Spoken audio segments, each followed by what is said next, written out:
Community, and welcome to the very first official Pick My Brain session.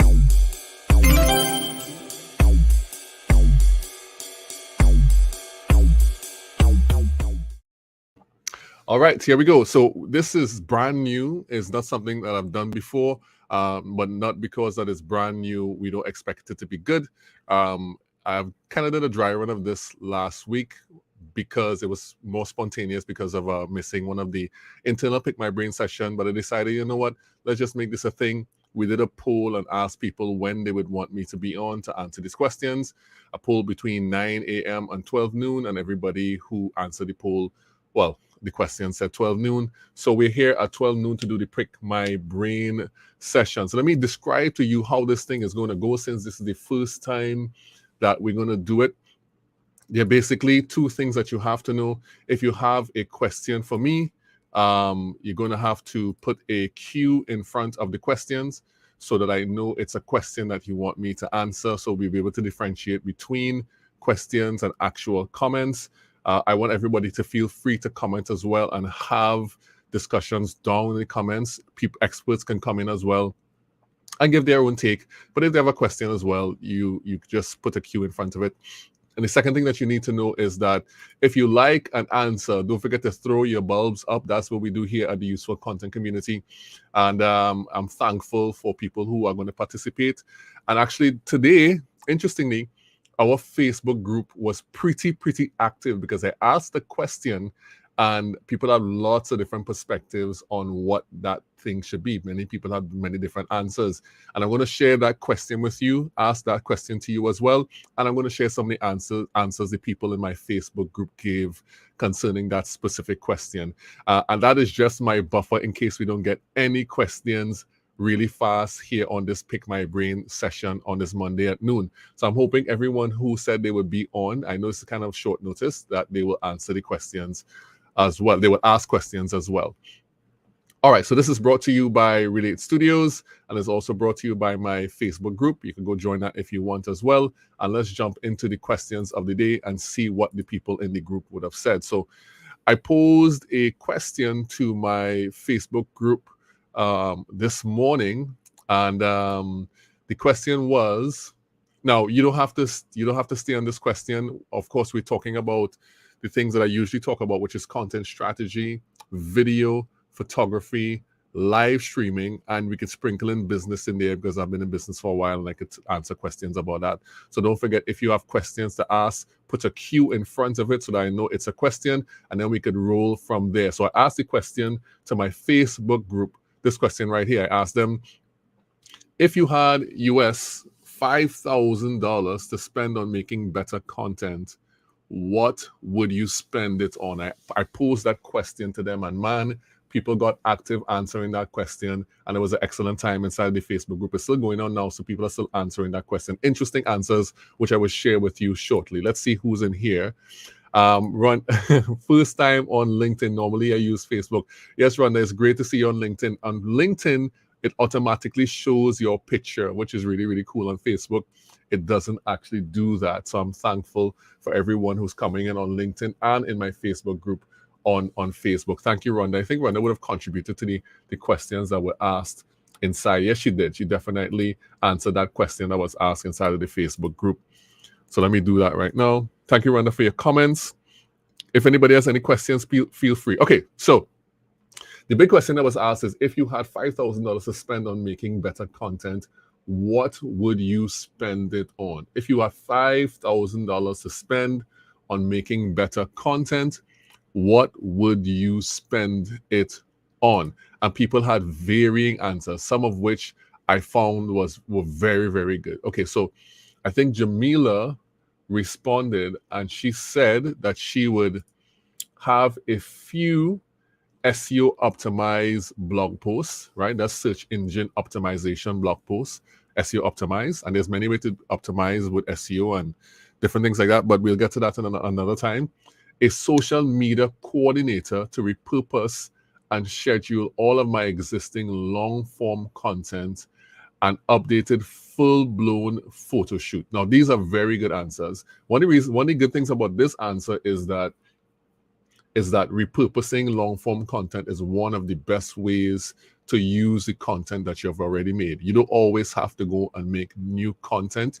You can take the content you already have and use that content to generate interest and generate demand and generate leads across platforms. And if you have a long form show, I know in Jamila's case, she has a long form show, an interview show that she does every week. And there are many different things that are said in that show that is valuable to her ideal customers, to her ideal clients. And she can take those things, chop them up into smaller video clips to use for different platforms. Particularly, Jamila is active on TikTok, and she's also active on Facebook to some degree. And I would do the same thing with my content. We have hours and hours and hours of content. As a matter of fact, we're running out of space on StreamYard. There's almost 50 hours of content we have. And inside of those 50 hours of content, I'm sure there are hundreds of clips that we could use to repurpose. So this is a very good answer. And a full-blown photo shoot for somebody who's in the public eye is always a good idea. We've done hundreds and possibly thousands of photo shoots over the years. And that is one way people can really present themselves differently in the public eye and really get more traction for the content that they're putting out there. And I will always tell people, have the same photo across all profiles that are important to you. If you're speaking to the same person as in the persona or the client, have the same image across the board. And that's one way to keep consistent and make sure that people know you. All right, so Siobhan, this question is harder than I thought. Yes, Siobhan is saying this question is harder than I thought. Yeah, you do need some time to think about it, because when it comes to spending money, now remember, this is coming from a position of you don't have this money, now you have it. It just appears, right? We all have plans about how we're going to spend money on content, and then when we actually get the resources, we ended up doing different things with it, right? It's so we definitely have to be careful how we spend money. All right, so Facebook user.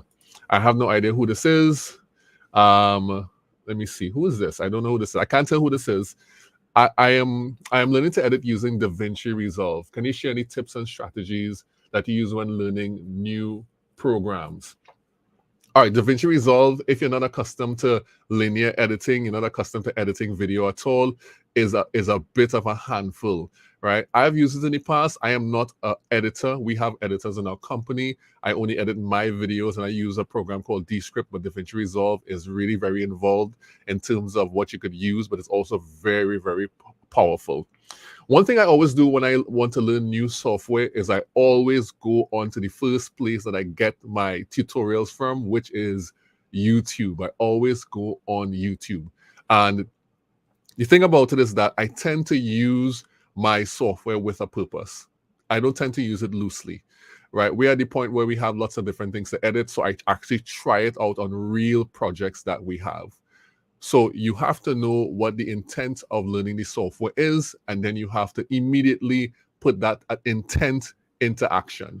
So you can't just do it as a hobby or a side project. If it's for your business and you're building that, you create content or use content or edit stuff that you're actually going to use to put out there. So give it a purpose. And if it has a purpose, then it will have a deadline. It will have a particular point it has to reach to before it's good enough to put out there. And it will drive you into making decisions about how you're going to use that software even faster, so that you don't end up just fiddling about and trying a set of new things. But if, just say for instance, you have some footage that you've taken and you really want to turn that into a short form video, and you're using a new piece of software. Oftentimes when I use a new piece of software, there is purpose behind the software. Like, I'm using it for this particular reason. And so if you make that thing purposeful, if you say, I'm going to edit this thing today so that I can release it on Friday, and you give yourself a deadline, in the intervening time, you have to learn certain things about the software. And when that deadline hits, you release it regardless of if it's in a place where that is perfect or not. And that will help accelerate how you learn software, because you will encounter problems in figuring it out and trying to meet the deadline that you'll have to research, and you'll have to look up, you'll have to look at YouTube videos, you'll have to search online to find different solutions for it, and will accelerate the way you use the software. But in addition to that, you just need to focus and use that software over and over and over again until you get accustomed to it, until it becomes second nature. And that way you speed up your productivity with the software in question. And that's some of the things I do to learn new software. Hope that was useful. Good question. Somebody saying, "Hey, bro, I have no idea who this is on Facebook. I'm sure it's one of my Facebook community members. If you could put your name, I'll hail you out." Oh, this is Jason. It's Jason. I went from shortcut to Davinci. Thanks, bro. I'm right on track. Nice. Okay, excellent. Good question. Excellent question, Jason. Thank you so much for the question. Jason's another faithful member of our useful content community.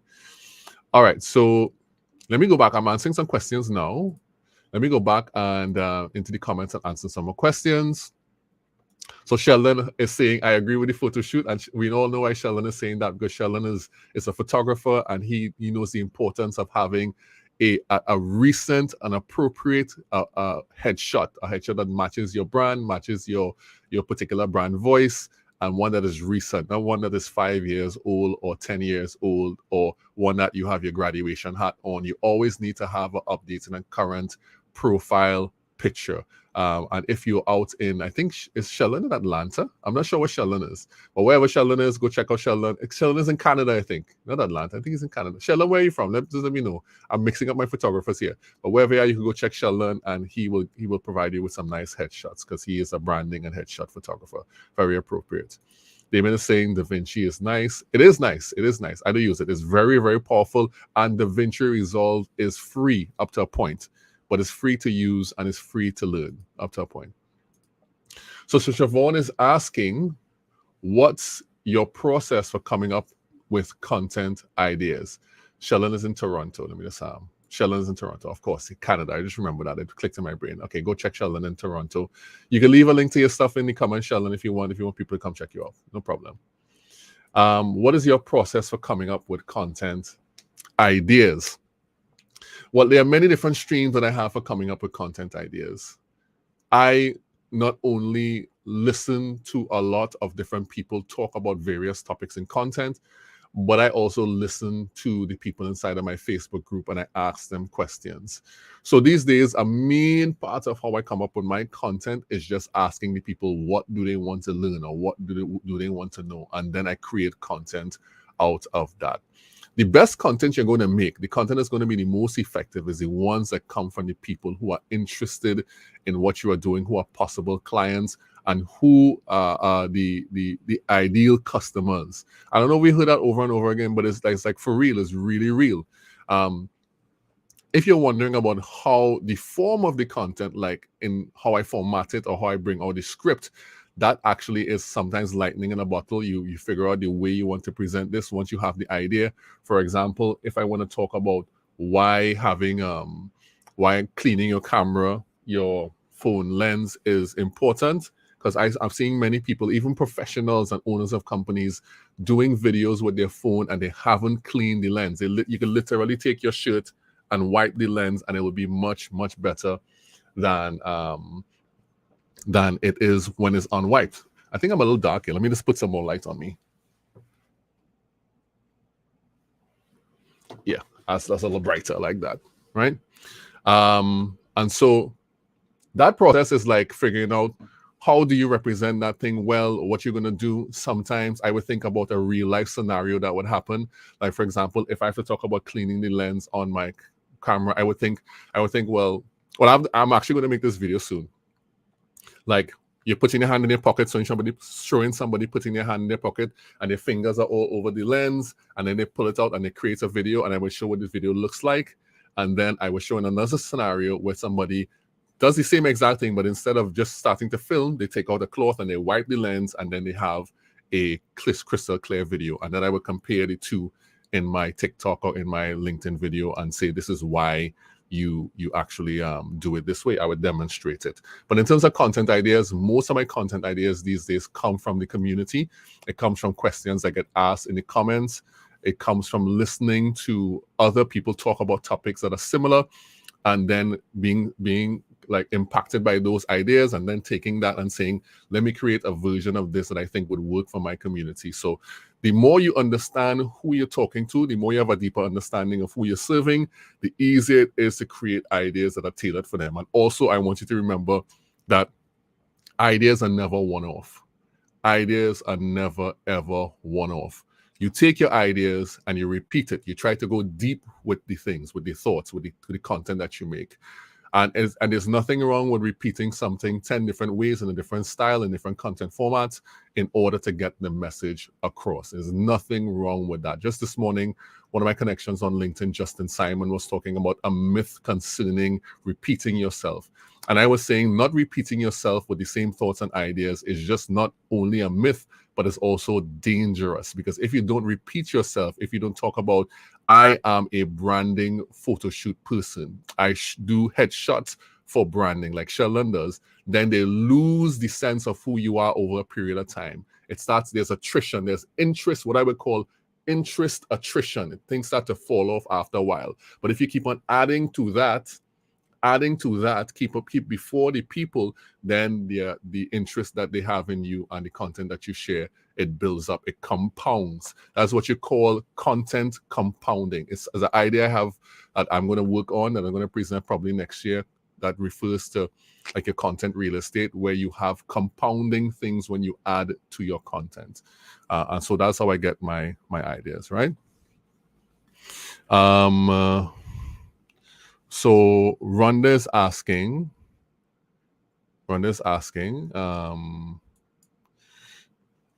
having a small business, do you think doing edutainment can make sales? Yeah, absolutely. Especially for us who live in Trinidad and Tobago and live in the Caribbean. The Caribbean people generally tend to respond very well to entertaining content or edutainment. And in some parts of the world that works well. I have a couple of connections who do edutainment and do very, very well.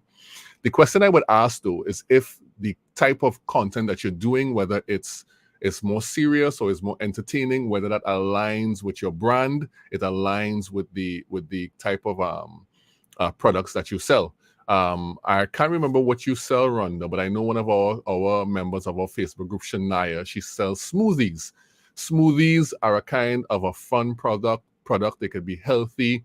And, you know, her colors are like a bright green and different things. And she can really take that and make the brand voice more fun.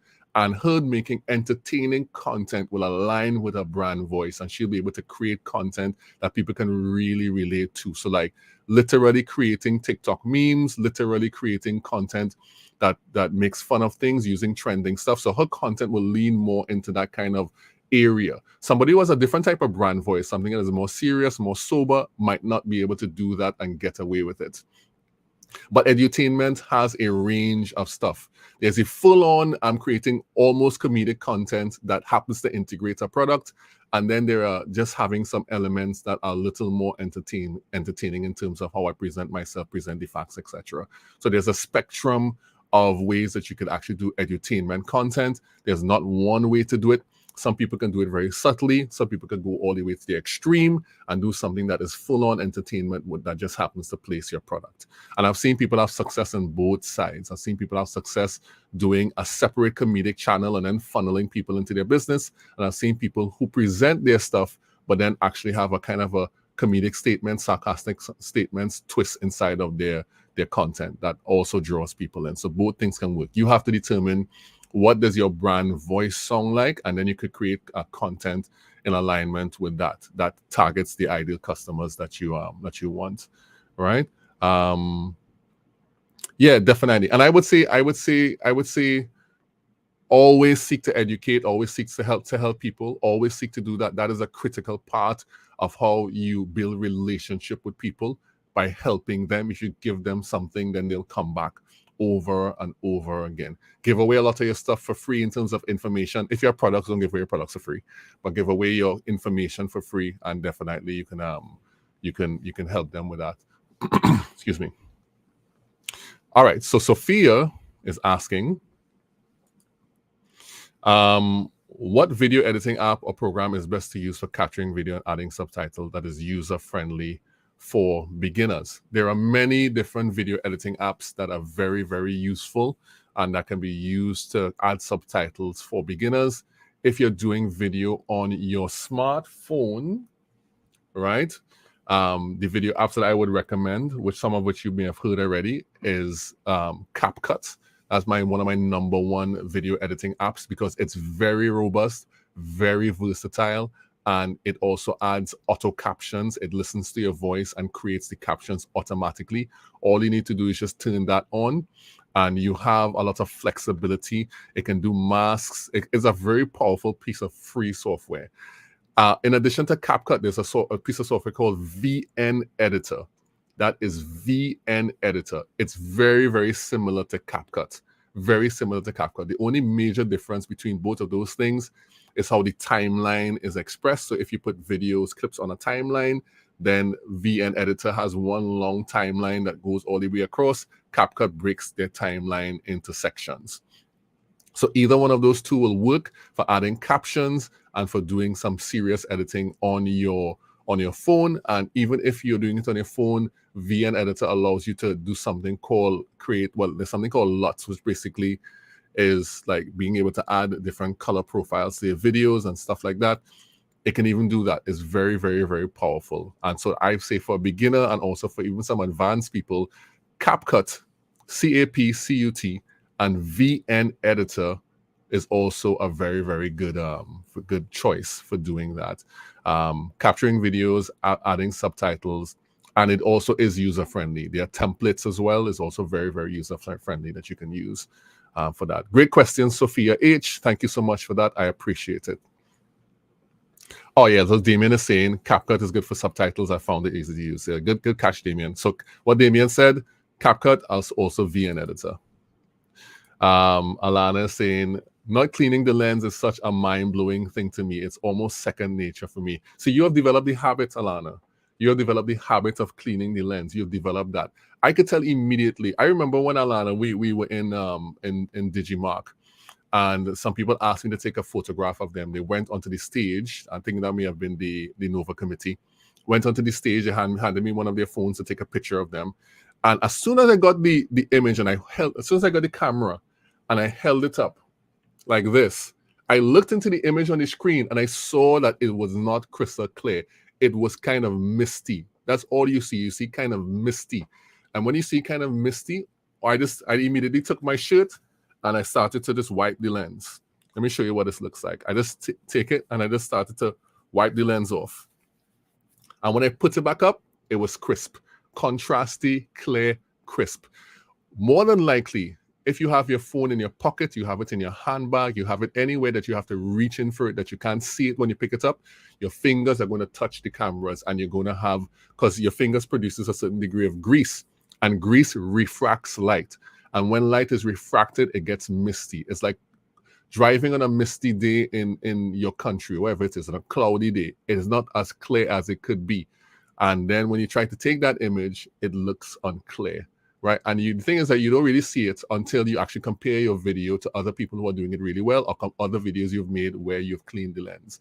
So always clean the lens. Just take your sleeve like so, rub it on your sleeve like so, or do something, clean that lens. Very important to do. Very important. And the more you do it, the more it becomes second nature. You don't have to make it complicated. Once you're not cleaning it with something rough, use a piece of cloth, piece of cotton, whatever you have. Normally your shoulder or your sleeve is very, very easy. Just take it and clean it and it'll be fine. All right.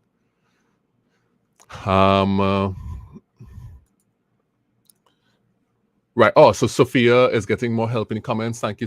Thank you, Alana. TFL if you're on desktop. What is TEFL? Capwing or V.io. I was testing these. Capwing is a good one. That's a web-based one. And V.io is also a decent one, right? I generally use Descript. That's my own, because you can edit by just editing the transcript, and that is very good. There's also a free version of Descript. Sheldon is saying, so if you all have any questions, we are talking about content strategy, we're talking about photography, we're talking about live video, we're talking about video production on this Pick My Brain session here on a Monday. All right, let's go. Please remind us of your simple yet effective content strategy Monday through Friday. You spoke on it earlier this year when you switched it up in your free time. You mentioned less video. Well, boy, I haven't I haven't considered that. That has changed again, Sheldon. To be honest, that has changed again. What has happened with my content strategy for LinkedIn in particular? We're trying to integrate those things across the board, and we're trying to align what is happening on TikTok, what is happening on LinkedIn, and then what we're doing for the company.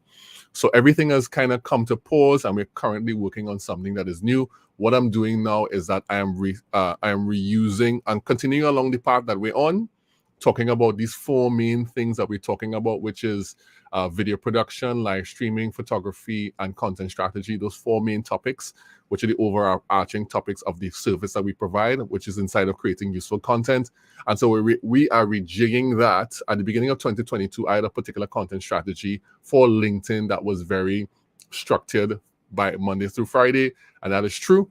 But I'm not sticking to that. As you can see, even by having this session today, we've changed the emphasis that we have in terms of getting the content out there. So at some point, probably in August, I'll be doing some new release saying this is what we're going to be doing now. Because when you create a strategy, especially a short-term one, things can change based on the emphasis that you have inside your company, based on how we plan to go in the near future. There are many different ways to get to the place where you can go. Oh, TEFL is the name. All right, okay. Many places you can go, right? I was thinking about doing less video, but you know me, I can't help myself. Now I'm doing a lot of live video as well. You make organic soap. Oh, Rhonda makes organic soap. Okay, I could have done something for that as well, right? Organic soap is a good one. You can have a nice voice with education and entertainment with organic soap, depending on how you want to be. You don't want to be serious with selling things for people that are not, not like insurance or medicine or something like that, which is a little more serious, or financing or whatever. You can have whatever voice you want, but edutainment works. Trust me, edutainment works, especially for the Caribbean. Definitely, edutainment works. Right, so Sophia is saying thank you. Damien and Alana, and TFL is attached to my LinkedIn name. Sorry for the confusion. Okay, I understand. Okay, so there's no TEFL software, right? So again, we're doing this Pick My Brain session where you can ask me anything about a video production. You can ask me anything about content strategy. You can ask me anything about photography. You can ask me anything about live streaming. And if you want to talk about business as well, that is fine. We're doing that session. Let's jump back to the other part of the question that we had asked before. Let's talk about that a little bit. So I asked the question inside of my Facebook group: if you had US $5,000 to spend on making better content, what would you spend it on? And people had many different answers. Let me see. Is there a question here? Okay, so this is a question from Sheldon. Let me put that up here. How long does it take you to do a video? Don't forget your cues in front of the question, right? How long does it take you to do a video from conception to posting? It depends on the type of video that I'm doing, Sheldon. Normally, if it's a really in-depth video, like for example, sometimes I do videos that have lots of B-roll and it has a lot of concept. If it's a really nice long scripted video, it can take me about 30 minutes to write a script, like a script that I would use for this thing, and then recording the video. And this is like a video that is meant to be no more than 2 minutes, like under 2 minutes. Recording the video can take about 15 minutes, right? So 30 minutes to write the script, 15 minutes to do that. And sometimes that script will contain within it several different parts of a video, right? So several things. Sometimes you take one point and you expand it out. So inside of that one script, you could have ideas for 4 or 5 videos. And then it'll take me about, say, 15 minutes to record the video. Sometimes I could do 3 videos in 15 minutes, depending on the type of videos. But on average, it's like 7 to 15 minutes to record a video. And then editing is what takes the longest time. Editing a proper video could take, I don't know, between an hour, 45 minutes to an hour, depending. I could edit 2 videos in that time. And so the whole process to creating a video, like creating 4 or 5 videos, could probably take like 3 to 4 hours to create 4 to 5 videos. Those are the short format videos. If you're thinking about a longer video, like one that is more involved, that has research, it could take several hours. It could be up to 18 hours of work to create one really robust video. So a really robust 7-minute to 10-minute video could take you a week to produce, because you have to kind of pour the editing time into it. You have to pour the scripting into it. You have to pull all the content together. You have to decide on your concept. So it's like 18 hours of work for, like, you know, and you spread out over a week and you get a really robust video. That's why live streams like this are so important. These live streams are much easier to do. You come and you answer questions and you're able to talk to the community, and you talk from what you already know, and you give people value in that way. So that's an important thing to note when you're creating videos. If you're doing short form videos like on TikTok, it takes no time whatsoever. Sometimes an idea pops into your head and you just talk about it. You get 15, 20 seconds out of it. You just talk about it. But if you want to streamline your ideas, you write out the script and then you talk to the camera for that 15, 20 seconds. You get it right the first time, second time, third time, and you go ahead and you create all those videos. If I were to do, like, for example, 20 to 30 second TikTok videos with no captions, which I don't advise, by the way. I have captions for all my videos. But if you're living in the US or Canada and you have auto captions, you could literally record 10 videos in under an hour, right? Record 10 TikTok videos in under an hour. You could batch that, spend an hour, 2 hours, record 10 videos. Some people even record twice that amount, record 20 videos in an hour, because you already have your stuff scripted out and you just record it. You put it in TikTok drafts, which I think is kind of dangerous, by the way. You don't want to leave everything in drafts, but you can put it in TikTok drafts, and then you have content. If you post once a day, you have content for 3 weeks, right? That's how you could do that. You know? Let me see. Who else is here to ask questions? So Alana says, I continue to struggle with content pillars. Can you elaborate more on those? All right, so your content pillars are the main areas are the main topics that you want to make content on. Usually what I would tell people is that if they're creating content, think about what you do, right? Think about what you do. And so, for example, I'm probably using Sheldon a lot today. So Sheldon is a photographer, right? So Sheldon is a branding and headshot photographer. As his overarching topic, his content. That's what he does. Inside of that, he would want to define several things that can help his customers. Like, some of his customers might want to know, what should I wear to do a branding photo shoot? So you could talk about customer requirements for photo shoots, and that could be a content pillar. Like, just talking about what the customer and how the customer needs to prepare, what the customer needs to do, and he can advise people in that, inside of that. And then he can start to talk about different ways to edit. So editing could be part of one of his content pillars that he could talk about. And he can start to talk about different types of way you edit the photograph in order to bring out certain things. Why it's important to crop at a certain size, why you don't leave pieces of your hand in the shot. You know, different ways you could crop to have a different type of feel, the different versions you should have. And you could talk about that. And you could talk about different types of lighting, right? And if you want a dramatic look, this is how you light it. If you want this look, this is how you light it. This is what you're doing for a profile picture versus let's say annual report.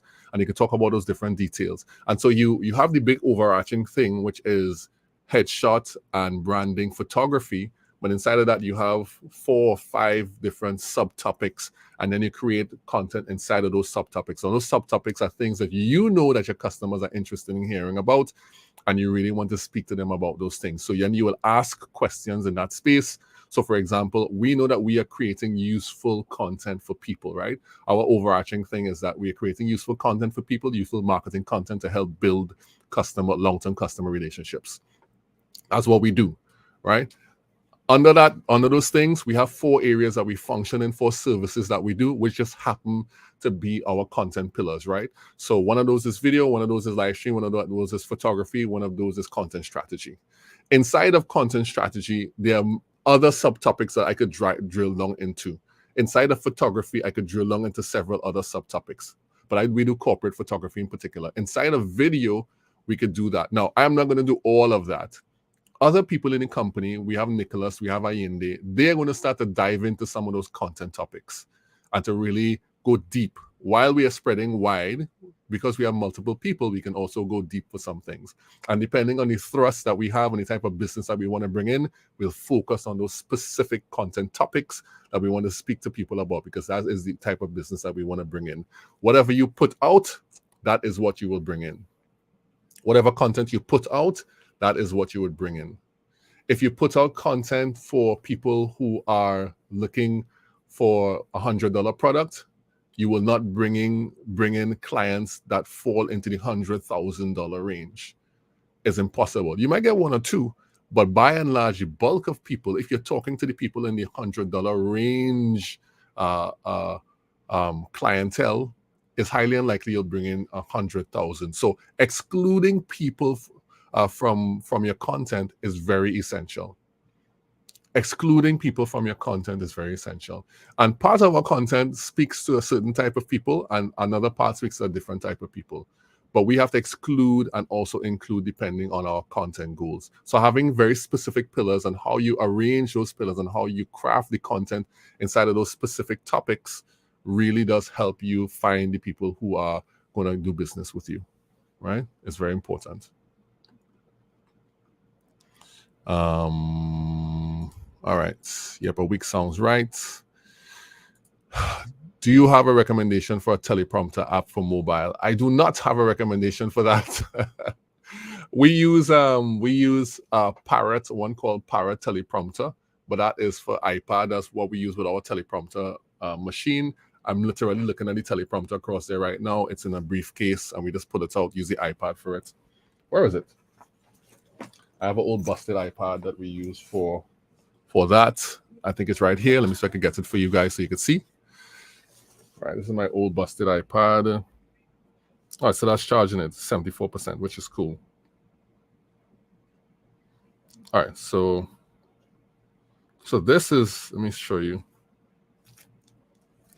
So this here is the iPad. This is the software here, something called Parrot. You can see tape on my iPad. This is the case that's taped up. The actual iPad is still in one piece.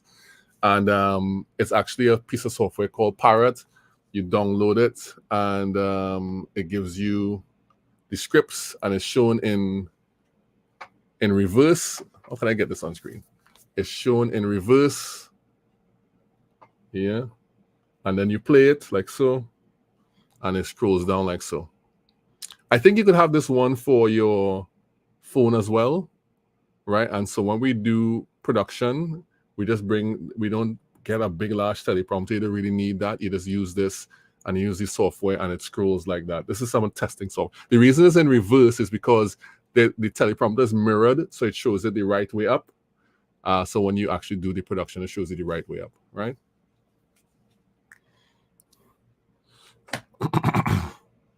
Elegant teleprompter is what I use. Simple. Okay, so Sheldon is saying elegant teleprompter is what I use. Simple, and I have it on my phone. Yeah, I've heard of that before. Actually, I may have downloaded that before, but I haven't used that in such a long time.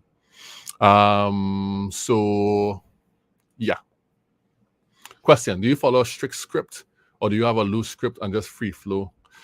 It depends. It depends. It depends. It really does depend on what I'm trying to do with it and what I'm trying to make. If I am speaking live, I have points and I free flow. If I am doing like a video I know I have to get out, I sometimes will do a strict script, but I will talk through what I want, and I could show you what it might look like. I can show you what it might look like, right? If I could pull this up here, that'd be nice. I can show you what it might look like. I sometimes do a strict script. I sometimes free flow. It's not always the same, but I tend to have my points worked out. Definitely worked out. So I'm not suffering when it comes to doing it. Let me give you an idea of what this might look like. Let me do it, right? I want to show you what it is. I want to share. This is just for Sheldon, right? So if Sheldon wants to stick around and see this, that'd be great. Chrome tab. No, not the content strategy one. PMB script. Share. So let me move this. So this is Notion. Let me hide this, right? Oh, this is a banner too. So this is the Pick My Brain script that I did for my birthday. And I literally have this thing saying, like, the script is pretty thing. So this is exactly what I said in the video. So it's back. It's my birthday once again. So this year, there are two things I want to do. I have to ask for a favor, and there are some things I want to give away. I'll get to the giveaway in a minute, but let me first ask. So it's actually exactly what I said in the video. So this one was a strict script, but by the time I got down here, right, I kind of did it off the top of my head because I already got through the main points that I wanted to make, right? And for this one, what happened with the script is that I would have said some lines and then going back to the lines, and then we just cut out the space in between. And sometimes, depending on how I'm reading, I know what I'm going to say, so I read through all the lines. So for that particular video, the longer video, I had a script because I had specific things that I wanted to say. And so I wrote the script out. So how I write a script is like this. I have the points in my head, and then I dictate to the computer what I want to say. For example, I have the function on my computer on that says, if I hit double tap function, it will in fact write everything I say. Let me see if that will work now. I'm going to double tap function. Hopefully it works. I'm going to double tap function and see if this works. Because if I write a script, this is how I usually would do it. And if Sheldon would like to do this as well, he can! Exclamation point. So you see, that's how I do it. I hope Sheldon is looking at this. I hope Sheldon is looking at this. That's how I do it. That's how I write the script. I talk it out like this, and then I would go back in and make my cleanup. So I know off the top of my head what I want to say, and that's how I end up writing my scripts. Yeah. So let's remove that from the feed, and that's it. Okay, so we've been talking for about 40 minutes now. I hope Sheldon was around for that one. That was an interesting one. I did not plan to do that, but he got to see exactly how I do it. So what system is this? So Alana is asking, what's up with my cues? You need to have cues in front of the questions. When I have like 1,000 comments, I wouldn't be able to tell. So Alana, so on my computer, on Mac, there's something you can turn on that is like dictate or speech to text. And on my computer, all I need to do is double tap the function button, and it activates the mic.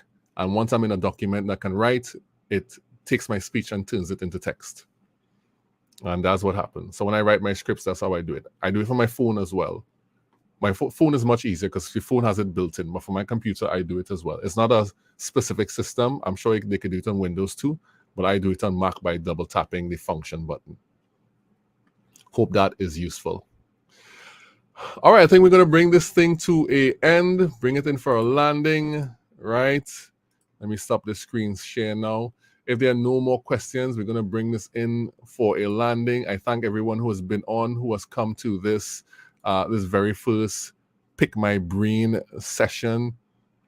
Google Docs has that feature as well. Yes, definitely. Google Docs has that feature as well. I mean, I guess all documents will have it. This is a system-wide one that I have, that I use, and it's great for actually speaking through your scripts because you do it in your own voice. And I would advise anybody who's writing scripts, do it in your own voice. Do it the way you would usually speak. So when you have to record it, it doesn't sound weird. It does not sound weird. Do it in the way you see. So Celine is saying that Google Docs has that feature as well. Yeah. So that's it. That's it. You're welcome, Rhonda. You're welcome, Rhonda. Maybe this is the first one. We're going to continue running it and see if it gets any traction. If it gets traction, we'll continue doing it, right? Great stuff. So thanks, everyone, for turning up for the Pick My Brain session. Let me just run the intro, which is now an outro one more time. Good. And then we can go. Bye, everyone. Have an excellent rest of Monday.